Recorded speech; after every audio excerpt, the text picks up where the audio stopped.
Quantum foam. Episode 48, Torsion Fields. Quantum foam. Physics. Physics is at the foundation of all the mathematical principles that guide the heavens. You have to understand physics. More than likely that's not going to happen, but Forces which govern the universe. Physics. We have another episode of Quantum Foam coming up here next from the Zeroth Wave Laboratory. We are about to embark upon an episode about torsion fields. This is episode 48, Torsion Fields of Quantum Foam. Hezbollah. Ha ha ha. Yes, I know. That particular group makes it in the news every now and again. I know. Lorentz Invariance is more important to speak about. We were talking about the Lorentz Invariance. We know what it means. It's basically the principle in physics stating that the laws of physics remain the same for all observers, regardless of their relative motion. This is from the Special Theory of Relativity, from Einstein. That is correct. This means that measurements of space and time can differ between observers, but we have to remember that the underlying physical laws do not change. This is Lorentz Invariance. Now let's get going on these torsion fields. We were going to get to them a couple episodes ago, but we ended up needing to fill in the episodes with other content about other subjects, so it took a little bit to get to this one. This one is quite broad. We are talking primarily about the gravitational torsion fields. There are lots of different torsion fields. Some people even say there is a pseudoscience, the torsion field pseudoscience, but we're trying to focus on the real science here. So we do physics and metaphysics, we do science, and we can probably do some pseudoscience. But this is just a topic that we need to keep up to date because it tends to be a process that's done in manufacturing and in the world and in physics that is up to date. And this essentially means, can we throw a big, huge starship up into orbit and back down to the Earth on a certain geodesic, a spinning top, pretty much throw a spinning rod in the air, fire it with chemical weapons, and have it fall down on a certain geodesic latitude and longitude on the Earth. We're talking the Earth going into orbit and coming back down, going up into the stratosphere, coming back down, taking wind into account and other trajectories for these specific types of projectiles. So, the Cold War. But we'll be getting into some of that towards the end. I just wanted to go over the main subject of torsion fields. So, this is my crack at it. So, this gravitational torsion field is a force field acting on masses and bodies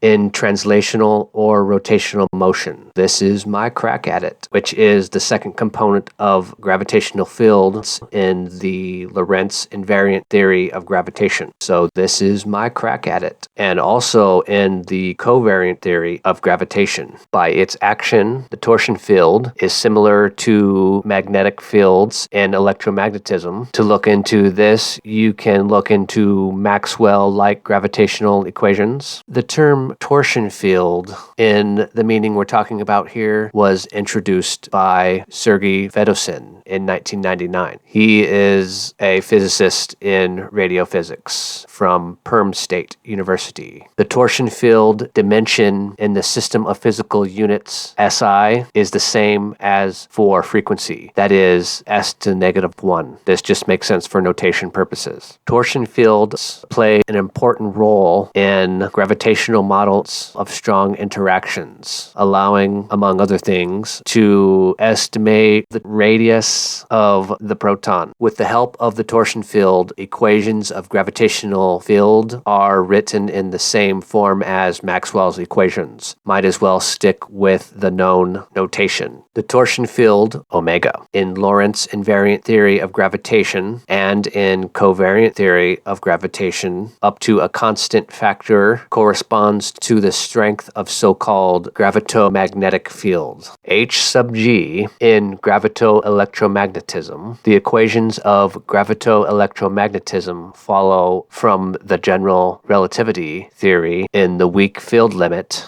So these are Maxwell-Like Gravitational Equations, and they coincide in their form with the equations of the Lorentz Invariant theory of gravitation. The weak limit in gravitomagnetism refers to conditions where the gravitational field is weak and can be approximated by equations similar to those of electromagnetism, specifically under the framework of general relativity. In this case, the action of the gravitomagnetic field on test bodies is expressed through an equation similar to the equation for the Lorentz force in electromagnetism in general. So what we're really worried about here is the torsion field in Lorentz invariant theory of gravitation. In the Lorentz invariant theory of gravitation, the force of gravitation is considered as two component forces which depend on gravitational field strength, or in other words, the gravitational acceleration, gamma, and gravitational torsion field, omega.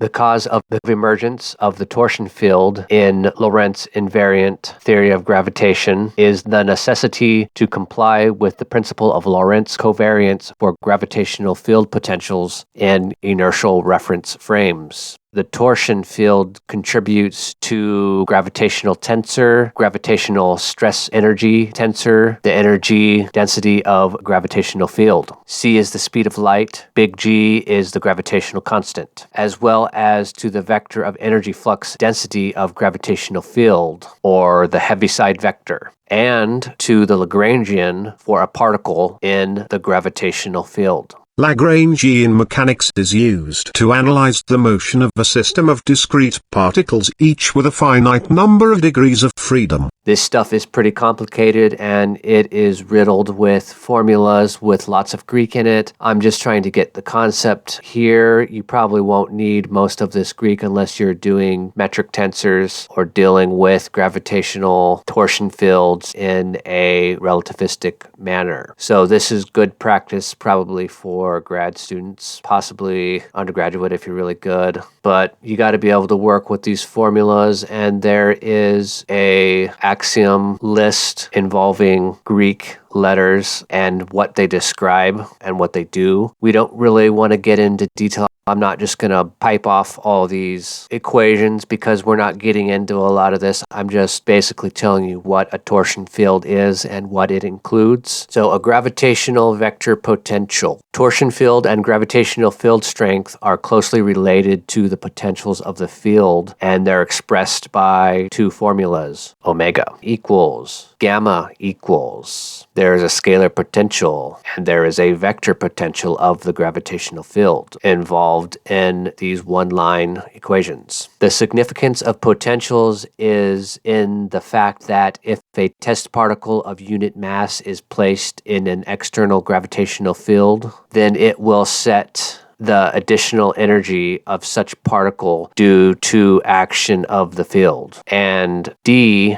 big D, is a part of the generalized momentum of the particle. The vector potential of gravitational field contributes to the torsion field and gravitational field strength, but the field is not directly dependent on the scalar potential. When equations are written in four-dimensional form, field potentials from the gravitational four potential, d sub mu, and gravitational tensor, which consists of omega and gamma, is obtained as the four curl of d sub mu. Unless we're dealing with actual machinery, or if we're calculating the potentials of projectiles or some application-specific purpose for these, we really won't need all these formulas.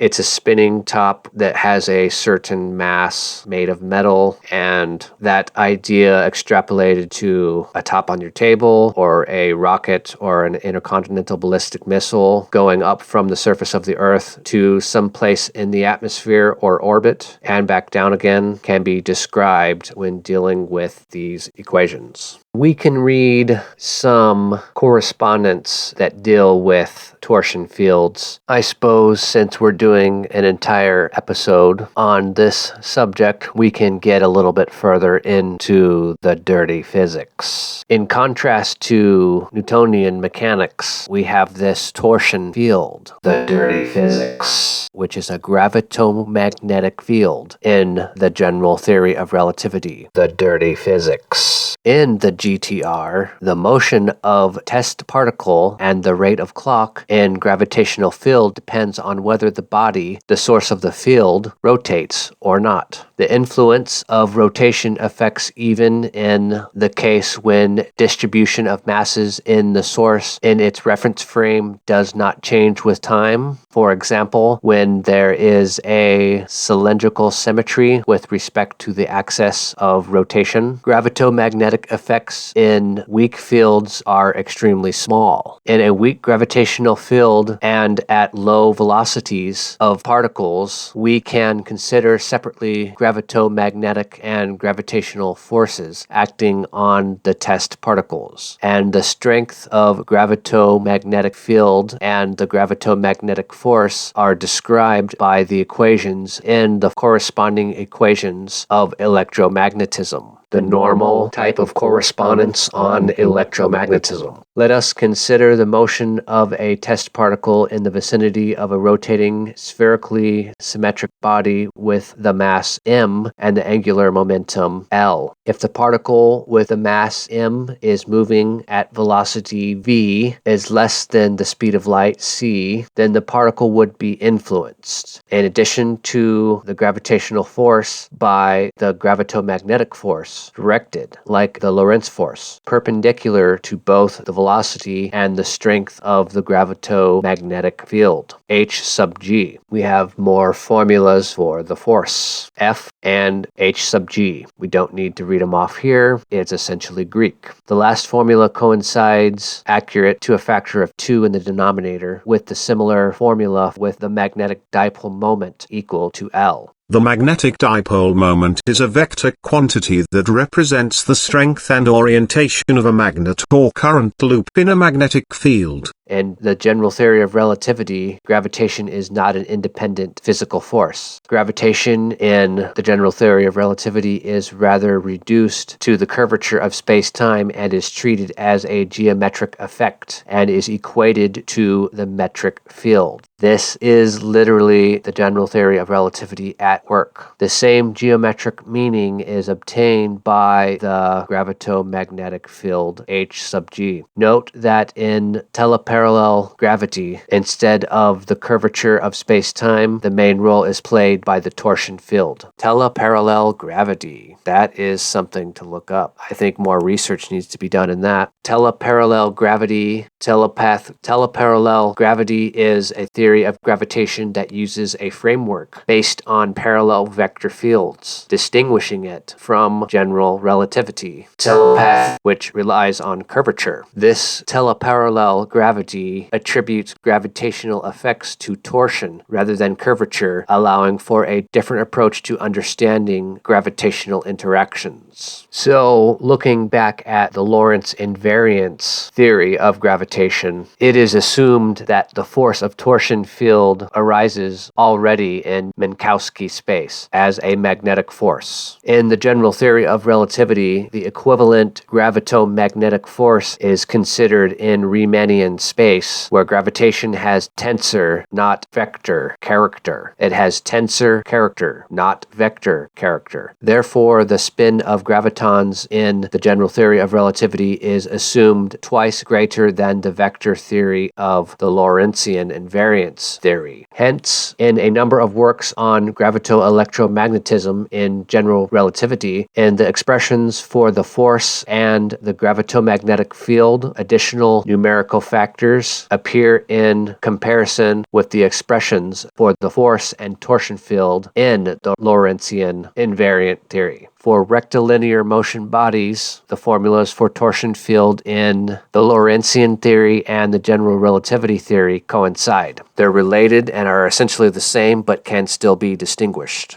So there are effects associated with there being a torsion field. This was one of those instances where I somehow deleted part of what I recorded, but I was really just going through correspondence, and this way we don't need to go into any specific correspondence. But first, let's take that midpoint. Hello, I'm Dr. Stephen Hawking. And I am Sir Isaac Newton. I am Albert Einstein. And last but not least, I am Dr. Hezekiah Paul Smith. This is the midpoint of episode 48, Torsion Fields of Quantum Foam. Let's get back to the show.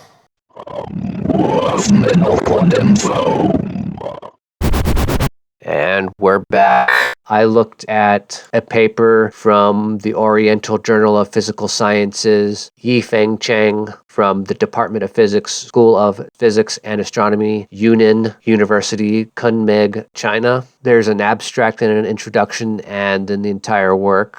We could go into detail, but there's no reason for me to transliterate the most up-to-date paper on it for you. You can just go look that up yourselves. I looked it up. It's part of this lesson. It's working with torsion fields, finding out what they are, how they can apply to amusement parks. There is Disney World in Florida and Disneyland in California. There is Six Flags in various states. There's Oceans of Fun, Worlds of Fun in Kansas City if you're ever around the Midwest. And they also have different fairs every year in a lot of different states and counties throughout the United States. They have little roller coasters and Ferris wheels, and there's that famous Ferris wheel in London. I don't know if they still have that up. What do you guys think? That one is still up and running. Oh, I see. So the London Eye is the famous Ferris wheel still operating in London. It's located on the south bank of the River Thames and remains a popular tourist attraction. Somehow they get 3 million visitors to it annually. That's pretty cool. I think I remember talking to a guy down in Kansas City about this at some point in the past, and he either had went to it or went to all the ones in the United States and wanted to go to that one, something to that effect. But it is a wheel and it deals with torsions. There are effects associated with a torsion field, and we can run through those sort of. In the case of strong fields and relativistic velocities, the torsion field cannot be considered separately from the gravitational field, since dependence of metric tensor on the magnitude of fields begins to have an effect, and the field equations become interconnected and nonlinear. In this case,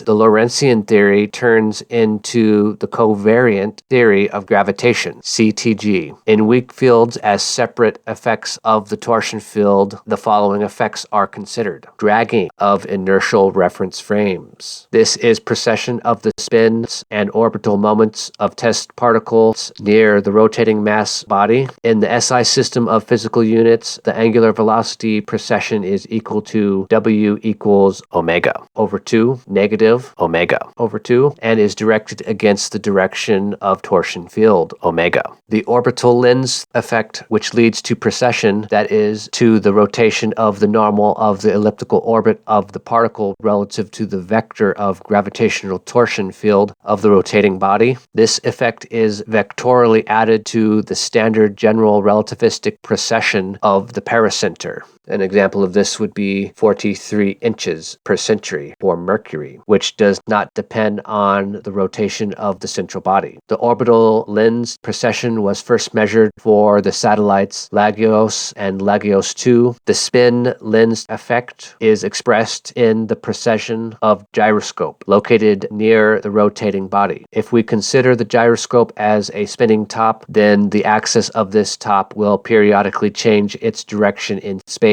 with the precession frequency. Our precession is currently 23.4 degrees. I remember recording this a number of years ago, and I think it was something different. I don't know if it's a different measurement now, as there was a different measurement in the past. There may be 2 different measurements for the 2 different time periods. What we're doing on the Earth may affect things like this. Like, I bet the total vibrations of the Earth went up as soon as traffic traffic was allowed to start going again following the 2020 and COVID-19 situation where everybody had to quarantine and use masks. We all remember that, huh? What a crappy time. Right you are. Very true. At least it allowed for you to get this podcast correspondence up and running. This is similar to the bubonic plague allowing me to develop my calculus correspondence back in 1665 and 1666. Well, everything is going good now in the roaring 2020s. I'm describing how we might throw a ballistic missile in the sky, somewhere in the stratosphere, somewhere in low Earth orbit, someplace in high Earth orbit, or anywhere the United States wants, because we have the ability to do this. So everyone needs to be aware that while we know there are destroyers and submarines from China and Russia across the sea, that's always been the case. We don't really give a damn as long as nobody's pirating our oil. We got more oil than we know what to do with. They apparently canceled the F-150 Lightning. Ford Motor Company did because they lost $13 billion on it. I think they want an area where there's a hybrid solution, and I think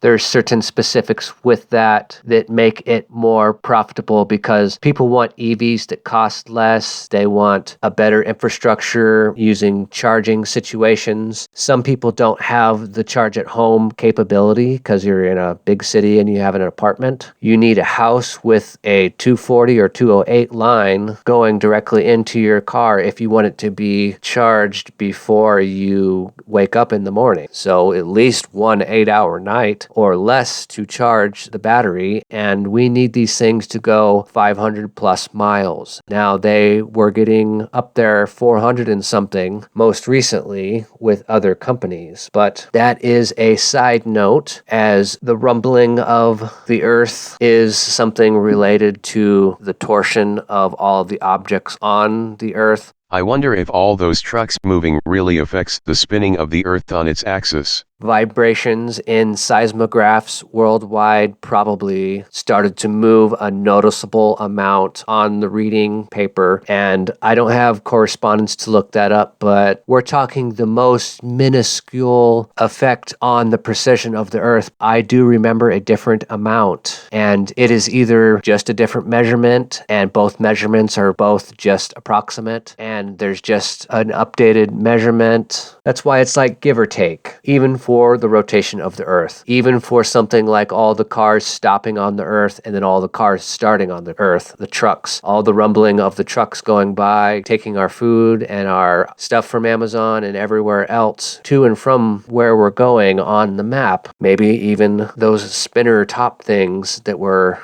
Those things are called fidget spinners. Yep, that's it. A fidget spinner. Remember when those things were popular? I think somebody wrote an article about the spinning differences in the precession of the Earth being caused by the spinning fidget spinner. So if that or something more practical like trucks is not even enough to affect it, my guess is the measurements are just two different measurements at two different times. And I don't think you can compare the two because I think this is comparing apples and oranges as far as comparing measurements is concerned, or reports, or trying to state something academically. But we can get more into this, maybe a couple more things on it. You can get into pseudoscience, stuff that you can't really measure with the scientific method. There are applications of the torsion field, and they're pretty shoddy at this point. This is public information, but the thing is, most companies would have this type of research done in their company, like Ford, and it would be private information that stockbrokers and shareholders use to make decisions about the company. So we could get into the applications of these spinning projectiles. And of course, when we're throwing these big, huge, large-sized missiles up into the atmosphere, they use spin stabilization to maintain their trajectory and accuracy. We have these things down to a T. We can fire something up and knock down an ICBM or a projectile in space using the method that helps counteract aerodynamic forces in our weaponry. Otherwise, if we want to shoot down an object weaponry. We induce tumbling, which would not ensure a stable flight, but would cause the spinning top to fall down out of the sky. Weaponry. We can do this with projectiles and with lasers on our nuclear-powered ships. Our nuclear-powered ships can laser a spinning top and scramble its telemetry and its ultimate connection to its home base, where it is likely the point of guidance on the geodesic planet Earth. So we need to make sure that we are the best at this on the planet to make sure that there is no problem between Russia and China and the United States and England. USA.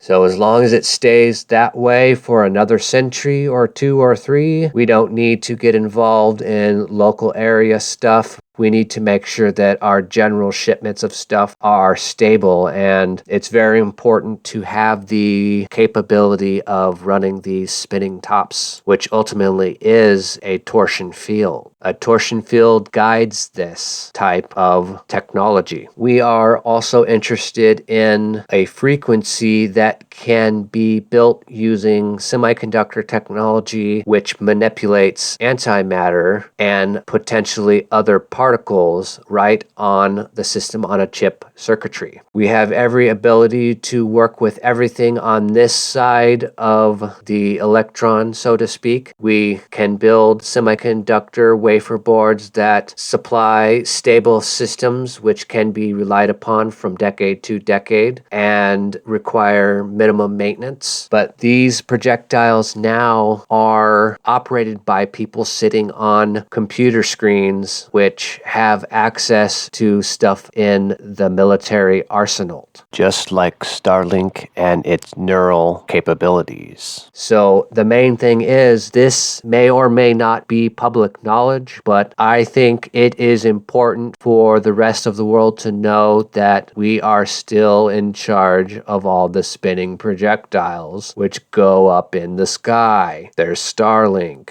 There's that Tesla in orbit, heliocentric orbit, which may or may not reach Mars one day. I don't know if it's going that way or getting closer, probably going that way. But it has a spaceman in it, and it's like eventually it may disintegrate, but for the time being, it's going to be in space, and for the next 1,000 years, that thing will be up there, and people will be like, why didn't they get to electric cars sooner? We need to have multiple centuries with electric cars. Then all we'll have to do is deal with the chemical batteries, but there's no other way to do it. But as long as we don't put the chemical batteries in the ground and we recycle them, we will be good, and we can adapt our ability to conquer the globe as in effect, and to make sure that we don't overstep our bounds and get in the habit of warmongering. That is something we don't really need to get into here, but basically the most powerful weapons in the world are spinning tops that go up into orbit and are intercontinental ballistic missiles. And it's the return of the Cold War, but we're not really going to fight Russia, and China's not going to probably fight Russia, and we're probably not going to fight China, but if we do, who knows? I don't think we will. They're still pretty connected in our stuff. Who knows?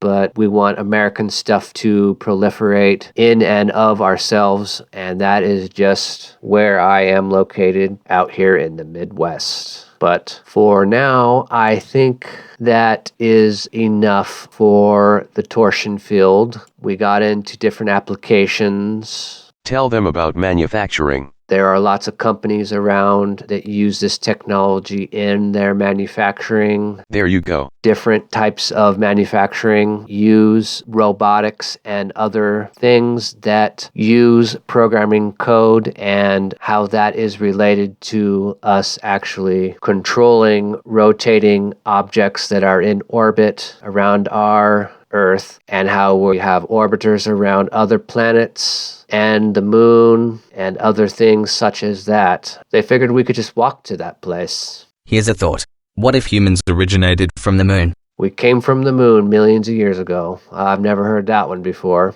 That sounds rather comical to me. It's about that time. But that concludes episode 48, Torsion Fields of Quantum Foam. See you guys later. Later. Goodbye.